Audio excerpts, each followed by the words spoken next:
students, today in this video I will give you summary of chapter 9 soil. Okay, this chapter is related with the ecosystem and hence it is in biology. So let's get started. Here comes the title only, soil. What do you mean by the term soil? So the definition says the mixture of rock particles and humus is called the soil. As you already know that soil is the uppermost layer of the earth's crust. Okay, and it is one of the most valuable natural resource. Okay, uh, and the next thing is humus. What do you mean by the term humus? Humus means whatever the plants and animals which dead, okay, they start rotting and converted into a dark color substance. That is known as humus. So basically, soil consists of mixture which of rock particles and humus. Moving to the next is soil formation. That how does this soil form? Okay, so soil is formed by one process named as weathering process. Okay, now what is weathering? Weathering means the breakdown of the parent rock and it will going to break down into the smaller part, smaller rocks and further break down into the finer one and you will going to get soil. So this process is known as soil formation. Now soil formation happen with the help of some agents. That agents are wind, water, changes in temperature, natural calamity, etc. Okay, so this is the weathering process. Sometimes it happens that with the help of minerals which is present in the rocks that are also broken down into new mineral components. So this is the soil formation process. Moving to the next is soil profile. Now what do you mean by the term soil profile? So as you see, if you visit any construction site, so over there you might have seen that the upper portion is seems darker in color while the lower one is seems lighter in color. So you can see that two different layers. So that different layers of the soil is known as soil profile, or should I say a vertical section through different layers of the soil can be visible. So that is known as soil profile. Okay, and whatever the layers, you can speak layers also and you can speak horizon also. We will use the word horizon. Okay, so further let's understand the soil profile. That you can see the diagram which is given inside the slide. That is over here the upper portion is seems A horizon, then B horizon, then C horizon and bedrock. Let's understand each and every layers in detail. The first one is horizon A. So horizon A is also called as topsoil or topmost layer of the soil. Okay, let's see its characteristic that it is having this layer is rich in humus. Okay, now why this layer is rich in humus? Because this layer comes in a contact with all the living beings like plants and animals. Okay, when they're dead, okay, that dead bodies are converted into the dark color substance called humus, and hence this A horizon is rich in humus. Okay, and this humus will going to provide nutrients to all types of plants. Okay, another thing is that it is dark in color. It is very soft and also porous. Porous means it has lots of pores inside it. Such structure is considered as a porous. Okay. Whatever the herb plants are there, herb plants means grass, tulsi, tomato, etc., which is having green tender stem. Such plants root moves in this layer or grows in this layer. So this is about the A horizon. Okay, moving to the next is B horizon. B horizon is the second layer. It is also known as a subsoil. Okay, though it is second layer, due to that reason, it is having less humus in it. Okay, uh, also, and due to that reason only, it is having light color. Okay, but one more thing, this layer is rich in minerals. Okay, and its structure is a little bit hard compared to the A horizon and compact also. Okay, and whatever the trees are there, that trees, huge trees, okay, their roots move down in search of water and reach to this B horizon. So this is about the second layer. Third layer, horizon C. Horizon C is also called as partially weathered rock. Okay, because whatever the bad rocks, they are going to break down into the smaller one. That smaller weathered rock, or should I say partially weathered rock, is there in this C horizon. Okay, and this layer is having no humus and not much water content present over here. And the last one is bedrock, okay, which is the bottommost layer of the soil, having lots of narrow openings, okay, which reach up to the downward. So this is the soil profile. Now we are moving to the next is properties of soil. Various properties are present such as soil color, water holding capacity, percolation, texture, structure, porosity, etc.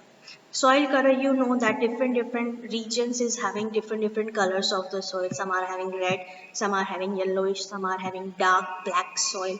Okay, likewise. So it is the one of the property of soil.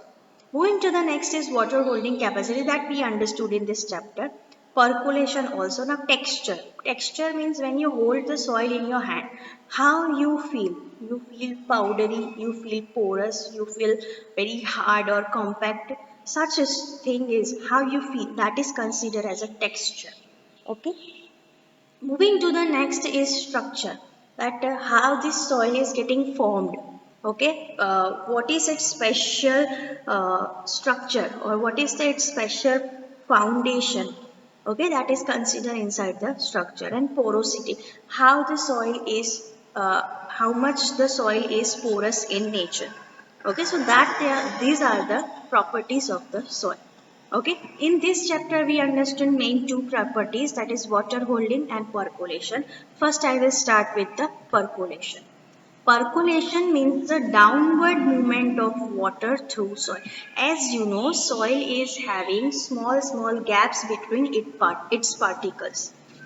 Okay, and through this space only the water can move downward. So this term is known as percolation. Okay, and from that we get one more definition, that is percolation rate. So percolation rate is the rate at which water flows or trickles through the pores.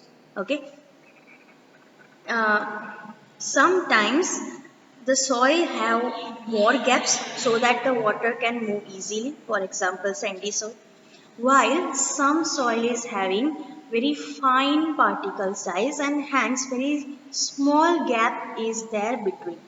Okay, so due to that reason the water cannot move easily downward.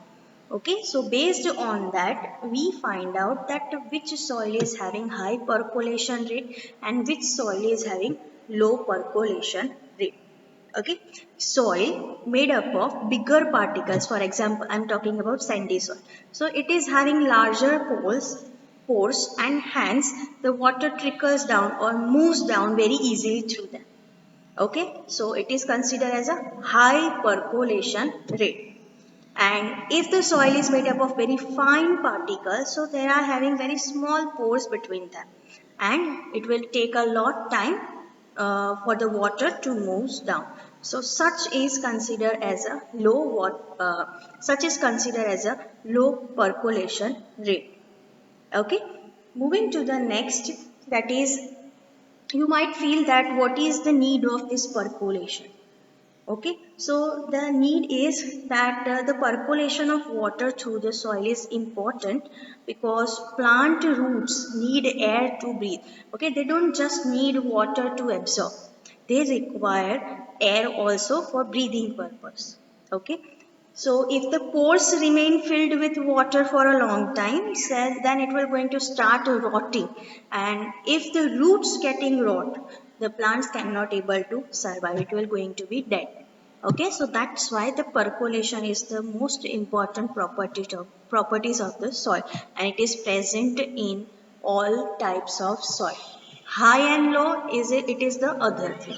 Okay, moving and the equation percolation rate is having one equation to find out that which soil is having which kind of percolation rate. So here it is mentioned amount of water in milliliter, means how much water will going to move downward.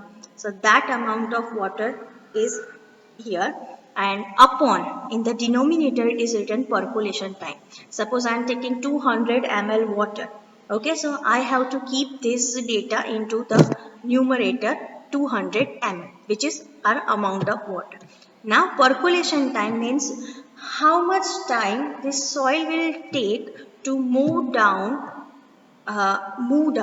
Okay, so that is considered as a purpose. Suppose it will going to take 10 minutes to move down of 200 ml water, so we have to write this 10 minutes into the percolation. Whatever the answer we get, that is considered as that respected soil's percolation rate. Moving to the next is the water holding capacity. The ability of particular type of soil to retain or should I say hold the water is considered as a water holding capacity. This water holding capacity is also depend on the size of the particle and gaps between the particles.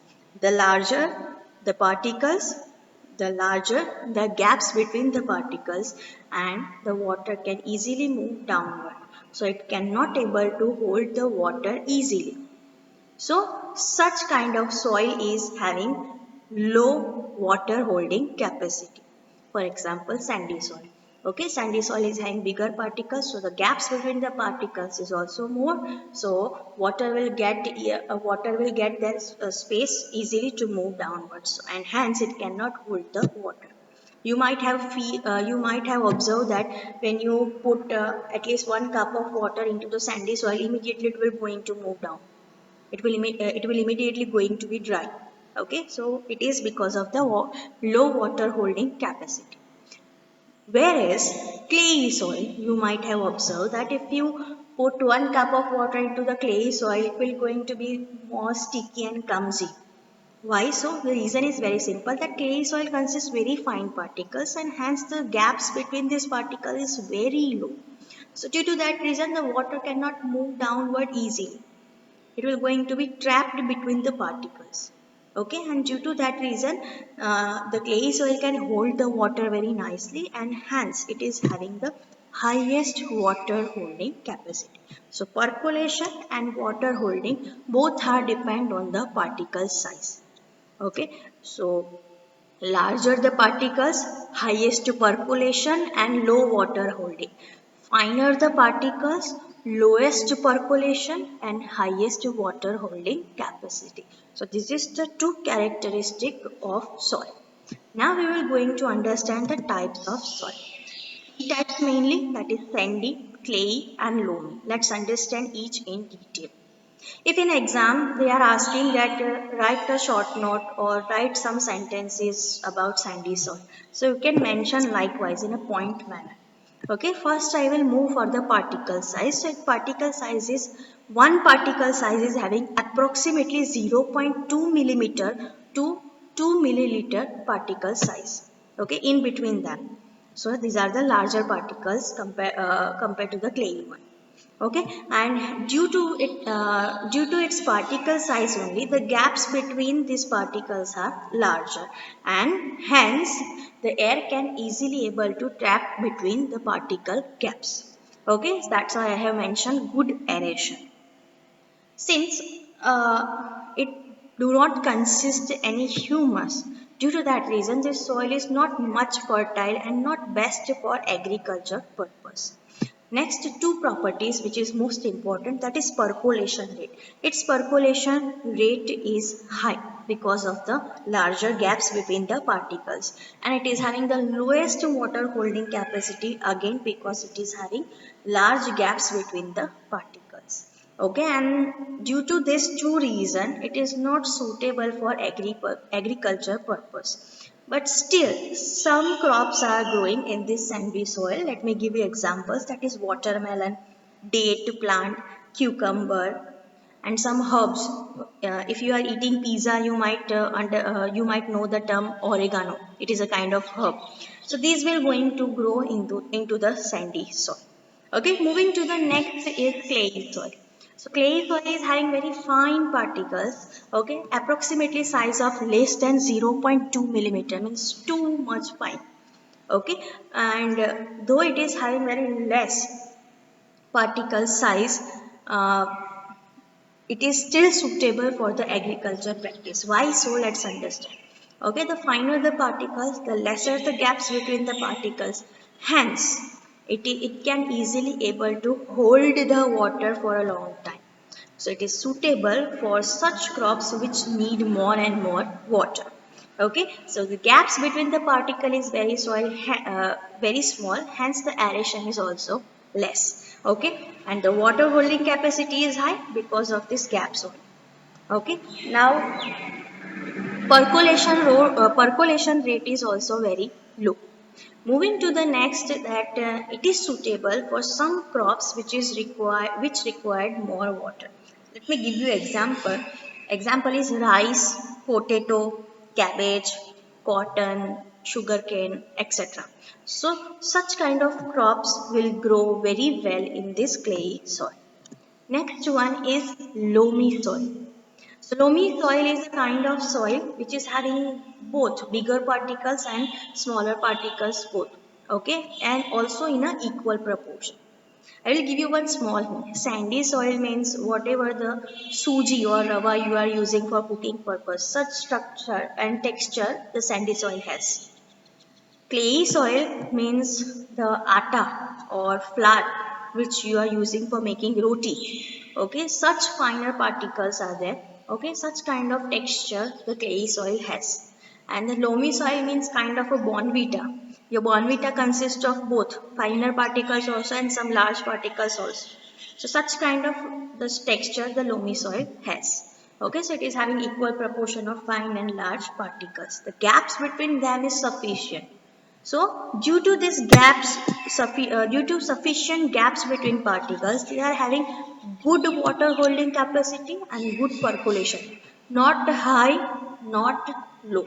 It is almost sufficient, balanced form. And due to that reason, this soil is best for complete agricultural practice. Okay, some crops are there which grow very well in loamy soil. For example, wheat, then pulses, oil seeds, etc. So these are the types of soil. Now I am going to moving to the next, that is soil erosion. Okay, soil erosion means whatever the top soil which is having very rich humus. Okay, the removal of the top soil, or should I say horizon A, is called soil erosion. Okay, some factors are responsible for the soil erosion, which are wind, water, deforestation, overgrazing, flooding, etc. Let me give you short introduction about that factors. First one is the wind. Okay, so as you know that the more the wind blows, the faster the wind blows, the soil particles will move away from respected place, and due to that reason, it will going to remove the topsoil. Okay, so this is the wind. Same for the water. The faster the flow of the water, it will going to take away the topsoil layer from one to another place, and due to that reason we are going to remove the topsoil, or should I say it will do soil erosion. Deforestation. So as you know that plants can hold the soil very firmly with the help of roots. Okay, so if the deforestation will happen, means there will be no trees, and due to that reason no firmly holding process will happen, and due to that reason it can easily able to erode with the help of either wind or water. So deforestation is also the important responsible factor for soil erosion. Overgrazing. Now, overgrazing means some herbivores which eat the plant and its product. So, if too many animals graze into the small patch of grass, then it will going to lead the overgrazing. Okay, and immediately they will going to uh, make that respected region completely empty. So that is considered as a overgrazing. Next one is flooding. As you know, when flooding is happen, the flow of the water bodies or the flow of the water is very high, and due to that reason, it will immediately going to wash out the topsoil. So that's why it will going to do soil erosion. So these are the factors which are responsible for the soil erosion. This is the problem. What is the solution? Solution is soil conservation. Now what is soil conservation? Soil conservation means to protect the soil from the erosion as well as to maintain its fertility. Fertility means to maintain the sufficient nutrients and humus into the soil so that plants can take important nutrients which is required to them. So that is considered as a soil conservation. Okay, so now how do we conserve the soil? So the factors are like we can do afforestation. The more trees will grow, the more roots will going to hold the soil firmly, so it will going to prevent the soil erosion. Also the plant waste will going to convert it into the humus, okay, and it will going to further help the soil to increase their fertility. Wind breaks. Now the more trees you will going to grow, then this wind the fast the wind speed is getting slower and slower, and hence it will going to stop the soil erosion. Preventing overgrazing. Okay, the grazing animals should be given enough time to just eat grass. If you giving the whole day, they will going to completely empty the field. So you must have to provide fixed time for the animals to eat. Next one is terrace farming. So this can be applicable only in the mountain region. Okay. If you make steps, so the water will not remove the topsoil. Okay, it will going to slow down the flow of the water. Okay, so due to that reason, it will going to control the soil erosion. Okay, and last one is growing cover crops. So some are crops which are grown in the off season. Okay, so we must have to cover the crops and reduce the soil erosion by covering the soil and holding it tightly during heavy rains. Okay, so you do not have to leave the land barely without any vegetation. You must have to grow at lastly the grass only. So due to that reason, what will happen, that soil will not going to be eroded with the help of heavy rain. So these are the steps. If we follow this, we can also we will going to we can conserve the soil. We can conserve the soil. Okay, so that's it for the day. Next time I will come with the new interesting chapter. Okay, till then, have a nice day. Bye.